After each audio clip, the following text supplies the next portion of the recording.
Bom, continuando, como eu estava falando, a questão do conhecimento religioso, ele é muito complexo porque, como eu disse, ele é inverificável. Você não tem um embasamento, não tem sempre embasamento comprovado. Um exemplo é o milagre. O milagre é um exemplo. Muitas vezes ele não é compreendido, nem você tem como comprovar. Mas a tua fé é quem faz você entender, você compreender e você aceitar o milagre, certo? Ele é sistemático, porque toda religião, toda ela, seja qual for, tem suas regras. É o que a gente chama de doutrinas. Não é isso? E a gente tem que levar também em consideração que esse conhecimento religioso, ele é muito voltado para o lado espiritual. Então, vamos analisar. Ele é inverificável, porque nem sempre a gente pode comprovar. A tua fé é o teu embasamento, é o que realmente vai te fazer adquirir esse conhecimento. Ele é valorativo, porque ele no momento que ele não pode ser comprovado sempre, ele é valorativo. Então, se eu pedir 3 características da teoria do conhecimento: valorativo, inverificável e sistemático. Valorativo, porque nem sempre você pode comprovar. Ele é subjetivo. Infalível ou inverificável é porque ele lida com as questões espirituais, certo? E sistemático, porque tem as doutrinas. O fato de você fazer parte de uma igreja, de uma religião, não significa dizer que você faz o que você quer, não. Você tem que ser doutrinado. E é essa doutrina quem dá o caráter sistemático ao teu conhecimento religioso, certo? Exemplo, se no cristianismo a gente tem a informação, que é um fato verídico, que Jesus Cristo é Filho de Deus, que ele foi crucificado. No islamismo, Maomé, o profeta Maomé, o livro sagrado ao Corão, a Bíblia do católico. No judaísmo, nós temos a questão de Abraão, de Isaac, de Jacó. Não é isso? O dia do juízo final. Então, essas informações que você adquire é baseado no seu conhecimento religioso. Quando você é pequeno, seus pais já lhe dão um direcionamento religioso. Então, quando você chega, por exemplo, agora no primeiro ano, você já tem uma bagagem de informação muito grande, ou porque vocês estudam nas igrejas, estudam em casa e são orientados pelos pais. Volto a dizer que o nosso ponto de vista aqui de estudo não é a sua religião, mas é o que você aprende, as informações que você adquire na sua religião. Por falar nisso, eu montei um esquemazinho aqui, que é para eu ir direcionando aqui os tópicos e não deixar faltar nada para vocês estudarem para a prova. Aí eu vou botar esse resumozinho, é só um quadrozinho de resumo simples, para vocês saberem os conteúdos que eu vou cobrar na prova, certo? Agora, estudar, acompanhar essa aula aqui é muito importante. Escutem, acompanhem, tiver dúvida, volte, e qualquer coisa vá lá no grupo para a gente tirar as dúvidas, tá bom? Então, vamos supor, do conhecimento científico, 2 exemplos. A descoberta das vacinas, a lei da gravidade, por exemplo. No conhecimento religioso, a cura, que é um milagre, é a fé nesse milagre, acreditar no milagre, o Alcorão, a Bíblia, as leis do judaísmo, né? A questão de Abraão ser o descendente do povo judeu. E no catolicismo, ou nas igrejas evangélicas, a questão de que Jesus Cristo é Filho de Deus. E que houve a crucificação, certo? Então, isso aí são exemplos. Já a teoria o conhecimento filosófico, ele busca a verdade, ele busca a compreensão, o significado das coisas. É quando se faz os levantamentos do porquê, o quê, para que isso existe, por que é que nós somos direcionados a pensar assim. Isso é o conhecimento filosófico, é a busca pela compreensão e pelo significado das coisas. É um pensamento lógico e racional, certo? Só que no conhecimento filosófico não existe aquela necessidade de comprovar a validação científica, não. Aqui é uma busca racional e lógica. É baseado nas reflexões, na construção de conceitos, de ideias, de opiniões, de pensamentos, de ideias. É a busca pelo saber. O conhecimento filosófico é a busca pelo saber. E o porquê de eu saber. Para que me serve? O conhecimento filosófico, ele é subjetivo. Ele é imaterial. Ele não está preso à matéria. Ele está preso ao teu pensamento, à tua reflexão, aos teus conceitos, às tuas ideias, certo? Ele é infalível. Em alguns aspectos, sim, mas é exato. Não é contraditório? Ele é exato porque você é livre para pensar, você é livre para opinar, você é livre para questionar, ok? Outra coisa que é importante aqui destacar é que ele é baseado em hipóteses.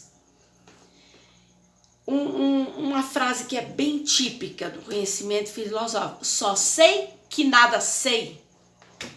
Só sei que nada sei. Isso aqui é a frase mais famosa. Uma das.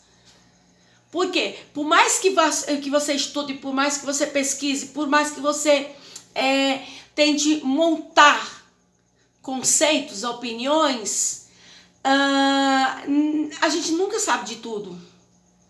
A gente pode aprender muito, a gente pode conhecer muito, mas a gente não sabe de tudo.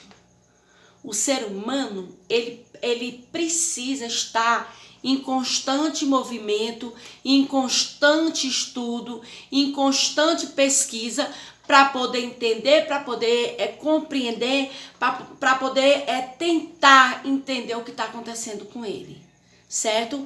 Então, nós não podemos nos basear nessa questão de que o ser humano sabe de tudo.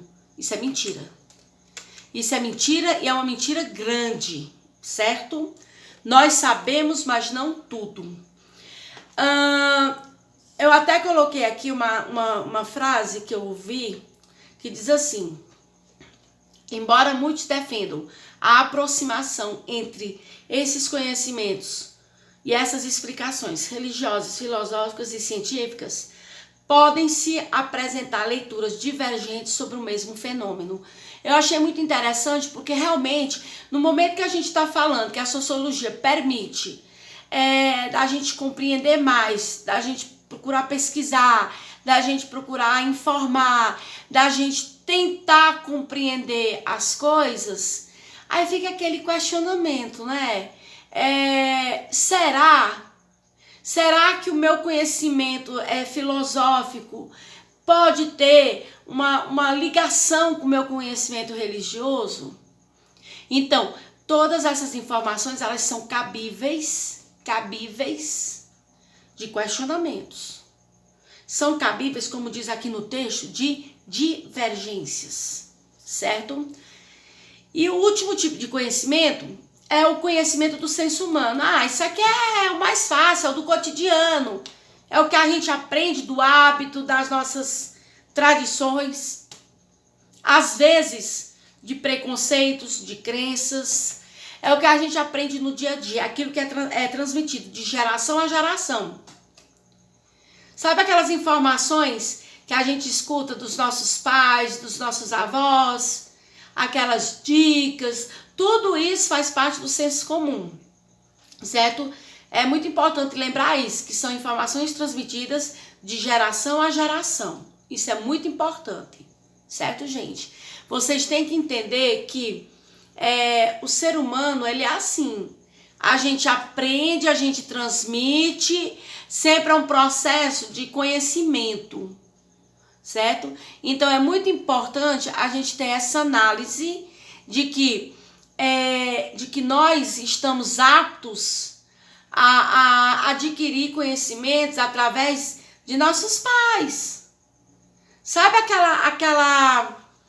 aquelas, como é que eu digo assim, eu não sei nem como determinar, mas sabe aquelas informações do tipo, quem tá com problema de estômago, toma um chá de boldo que passa. Se você tá com pedra nos rins, faz um chá de quebra-pedra que resolve. Mamão é bom pro estômago, quem tá com o intestino preso. Aquela frase popular, em time que tá ganhando, ninguém mexe. Sabe aquele ditado também que diz assim, tem solução para tudo, menos para morte? Então, tudo isso aí são informações, são conhecimentos adquiridos através de tradições. É como se você chegar fora do Brasil, eu acho interessante que nas vezes que eu morei fora, independendo do ambiente, eu escutava umas perguntas, sabe, muito interessantes. Uma vez uma professora minha da faculdade me fez uma pergunta lá que eu fiquei até um pouco constrangido, porque eu achei que ela foi preconceituosa. Ela me perguntou, Graciela, o brasileiro, ele só sabe jogar bola e sambar, não é isso? Eu preferi levantar e sair da sala e beber uma água e voltar para poder responder, porque eu achei muito preconceituosa. Embora a faculdade fosse no México, a professora era americana, então o americano ele tem muito preconceito pelo brasileiro. E é como eu disse para ela que não. Da mesma forma que o americano não vivia sentado numa loja, no McDonald's comendo hambúrguer, o brasileiro também não vivia sambando. E claro, ela me botou para fora de sala, mas aí eu resolvi sair depois com a coordenação do curso. Mas eu ouvi uma pergunta dessas. Por quê? Porque o Brasil é conhecido pelo futebol, é conhecido pelo seu samba, é conhecido pelo carnaval, é conhecido por ser um povo muito alegre, pelas suas festas. Mas isso não significa dizer que o brasileiro só vive assim. Isso não significa dizer que o brasileiro só vive de sambar. Mas isso faz parte de um conhecimento do senso comum. É um conhecimento que você adquire com o tempo, de geração para geração. Eu acredito que todos vocês já escutaram de pessoas mais idosas, mais velhas, se você fizer isso faz mal, se você fizer aquilo é bom pra você. É como eu tinha uma tia que dizia que toda vez que chovesse eu fosse lavar meu cabelo na chuva. Porque diz que não tem coisa melhor pro cabelo do que água de chuva. Agora, será que tem comprovação? Algumas têm, outras não. Então tudo faz parte do que a gente, do que a gente acredita. É por isso que eu digo, aquela frase que eu li para vocês, que eu achei muito interessante, é que embora cada conhecimento tenha a sua característica específica, a gente tem que ver que eles podem sim divergir. E um pode ser um complemento do outro, não é isso? É claro que pode.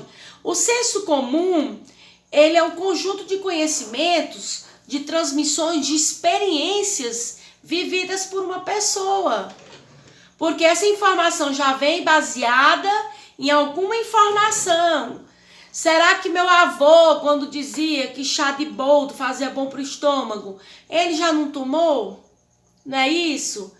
É tudo muito profundo. É básico, mas é profundo. Porque o conhecimento, esse conhecimento do senso comum, ele não requer comprovação, ele não requer investigação, ele não requer você montar um questionamento e formular uma hipótese comprovar que é verdade como no científico. Porque no científico, sim. No científico, você tem que comprovar. Você não pode só falar.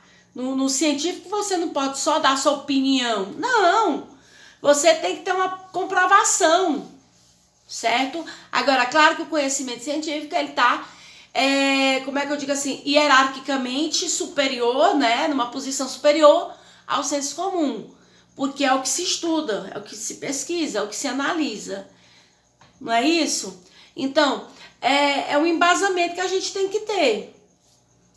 A gente tem que ver, uma coisa que eu posso mostrar para vocês, assim, fazer um estudo comparativo.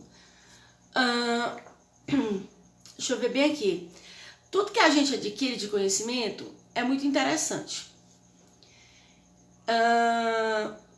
Recentemente, semana passada, eu recebi umas caixas com várias coisas de meu pai. E nessas caixas eu encontrei uma agenda, um caderninho pequenininho, onde meu pai fazia anotações da faculdade. Vocês estão ouvindo o que eu estou falando? Da faculdade. Quando meu pai fez a faculdade, eu vou até simplificar mais. Quando meu pai fez a primeira série do Fundamental Menor, meu pai tinha 18 anos. Foi o sonho de estudar que fez ele correr atrás. E eu encontrei um caderninho com as anotações dele do primeiro dia de aula de faculdade. Aí eu fui ler. E eu encontrei umas coisas muito interessantes. De quê? De 50, 60 anos atrás. Na verdade, é um conhecimento de senso comum. Tinha umas coisas lá bem interessantes. E também encontrei um caderno de matemática, quando ele já fazia o primeiro, era o segundo ano do ensino médio, com as noções de matemática.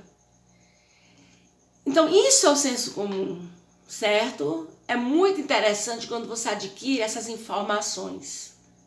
Eu até mostrei para alguns professores de matemática, colegas, que eu achei muito interessante. Aí nós vamos dar continuação.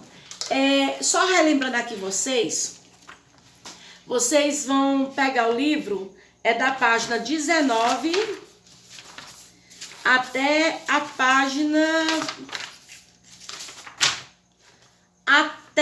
página 30, certo?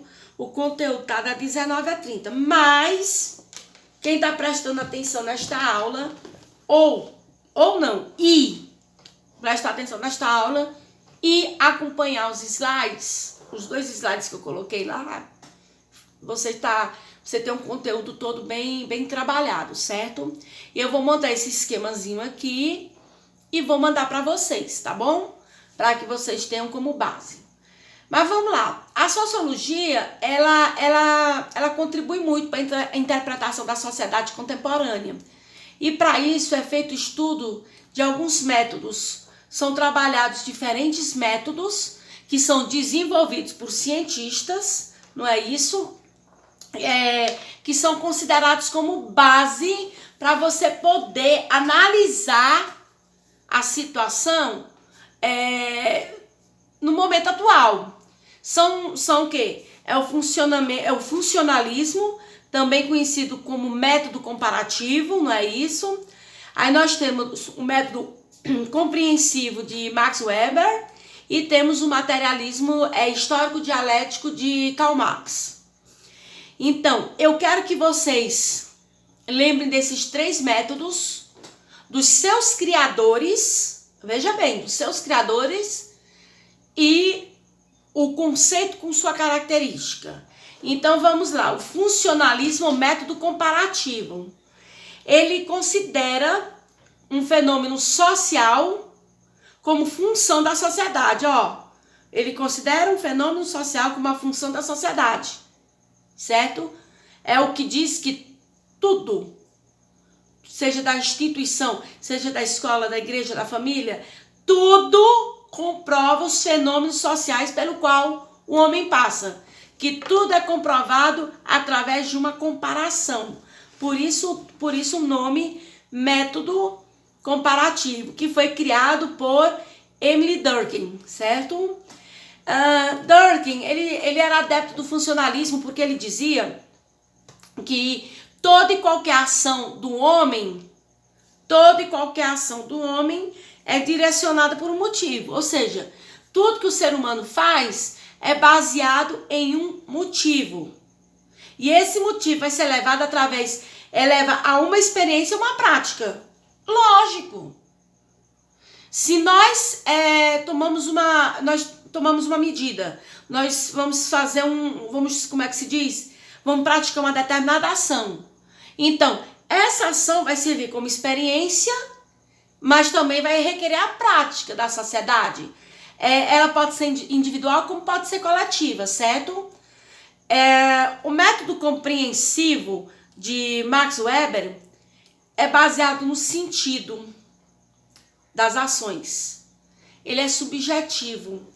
Ele classifica as atitudes do homem baseada na emoção, na tradição, no cumprimento de uma meta e nos valores da sociedade. Então, o método compreensivo de Weber, Carl Weber, Max Weber, é baseado em sensações, sentimentos, ele é subjetivo, é a tradução, é a influência do social, certo? Ele é o fruto da sociologia. É quando se lá no do Durkheim, o comparativo é baseado no fato de que uma ação, ela vai ter que ter a sua experiência e tem que ter sua prática, já no método de compreensão, ou compreensivo, de Max Weber, ele baseia-se no sentimento, na sensação, na emoção, na busca pelos valores subjetivos. É o lado moral, é o lado sentimental. Já o materialismo é histórico-dialético. Veja bem, o histórico-dialético é o material. Ele é baseado no material, nas relações sociais, na exploração, no domínio, na história. É o que a gente viu lá no início, lembra? Lembra quando a gente viu lá no início aquela questão dos monarcas, da servidão, dos valores sociais? Então, tudo isso baseado no dialético, no material, e baseado na história, é o materialismo histórico, que é o de Karl Marx, certo? Esses conceitos vocês têm que ter. E aí, a gente tem que se basear também que esses métodos de investigação, eles servem para quê? Para contribuir na compreensão do que nós vivemos, para contribuir na compreensão do social, do emocional, do valor real, certo? Do que realmente nós somos, do que realmente nós estamos fazendo. Lembrem, a sociedade, ela é o estudo, é o objeto de estudo da sociologia. E é o que a gente está fazendo aqui. Todos esses métodos são cansativos? São. Professora, eu não tenho paciência de aprender isso não. Não é questão de ter paciência. Você tem que se entender nesse mundo. Você tem que se entender na sociedade. Você tem que compreender qual é o seu papel no social. Certo? É como eu já trabalhei vocês num dos slides auditivos, é a questão da gente compreender o que nós estamos fazendo aqui nesse momento. É muito difícil você ter que trabalhar com o ser humano. Você tem que mostrar os valores. Mas eu não posso obrigar você a aceitá-los. Eu posso dizer, ó, isso aqui tá certo, isso aqui tá errado. Mas eu não posso te obrigar a fazer do jeito que eu quero, porque você é livre para pensar, é livre para tomar suas decisões e arcar com suas consequências. A sociologia estuda isso. São levantamentos que a gente tem que fazer. São muitos levantamentos que a gente tem que fazer. Por exemplo, o que é que a sociedade em que a sociedade pode ser avaliada? A sociedade ela pode ser muito preconceituosa. A sociedade, muitas vezes, o ser humano ele é injusto. Ele aponta o outro por conta de cor, por conta de religião, por conta de posição social, pelo gênero. Será que eu posso dizer que uma pessoa é diferente por conta da sua cor, da sua classe social, da sua opção sexual, da sua religião? Não. Ninguém é diferente. Claro que não. Nós somos todos iguais. Agora somos livres para tomarmos nossas escolhas. E somos obrigados... veja bem o que eu vou dizer aqui. Nós não somos obrigados a aceitar, mas somos obrigados a respeitar. Eu não posso responder por fulano, mas eu posso orientar fulano de que isso está errado. Aprendam. Aluno meu tem que aprender uma coisa. Todo ser humano é igual, independente do que for. Não existe pessoas melhores ou pessoas piores. Não existe melhor, superior ou inferior. Não é a cor, não é a posição social, não é a sua escolha sexual, não é o fato de você ter a classe social diferente, ou você é rico ou você é pobre. Não é isso que vai determinar o teu caráter. Porque o teu caráter é formado pelo que você, pelos teus pensamentos, pelas tuas informações. Eu não posso te forçar a mudar o teu pensamento. Não posso. Mas eu sou obrigada, como educadora, a te orientar. E nisso entra a questão das pesquisas quantitativas e qualitativas. A pesquisa quantitativa é aquela que é baseada em números, dados numéricos, tabelas, gráficos. Já a pesquisa qualitativa é aquela que é baseada em pesquisas de opiniões pessoais. A pesquisa numérica, ela é baseada em números. A pesquisa qualitativa em palavras, em narrações. Eu posso muito bem, eu até passo uma atividade que eu quero ver. Pouquíssimos alunos fizeram sobre o estudo comparativo do quantitativo e do qualitativo, certo? O quantitativo eu posso montar uma tabela, vamos supor, de classe social, sobre a questão das diferenças sociais no Brasil. Mas no momento que eu vou explicar, que eu vou narrar, que eu vou falar sobre isso, é o qualitativo. Então vejam bem, nós temos o quantitativo e nós temos o qualitativo. O que eu quero que vocês entendam nesse momento é que, fica bem aqui o meu recado final, é que aprendam todos nós, independente de sermos o que for, ricos, pobres, diferentes de classe social, né? Diferenças religiosas, diferenças sexuais, de diferentes cores, todos nós somos iguais. Todos somos aptos a aprender. Todos somos aptos a adquirir conhecimento, certo? Não existe isso de que o pobre pode aprender isso e o rico aprende melhor. Não, não existe. Todos aprendemos por igual. Não existe diferença nenhuma, certo? Aprendam isso e carreguem isso para o resto da vida de vocês. Porque se vocês não entenderem que todos nós somos iguais, se vocês não entenderem, é muito complicado de tentar embutir em vocês um conhecimento. Certo, gente?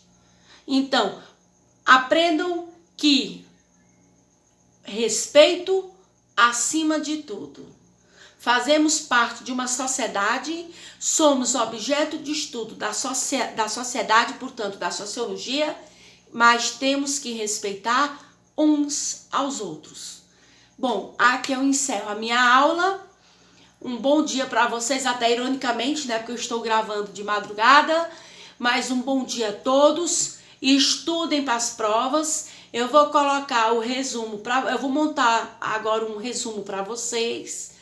E vou postar lá no grupo.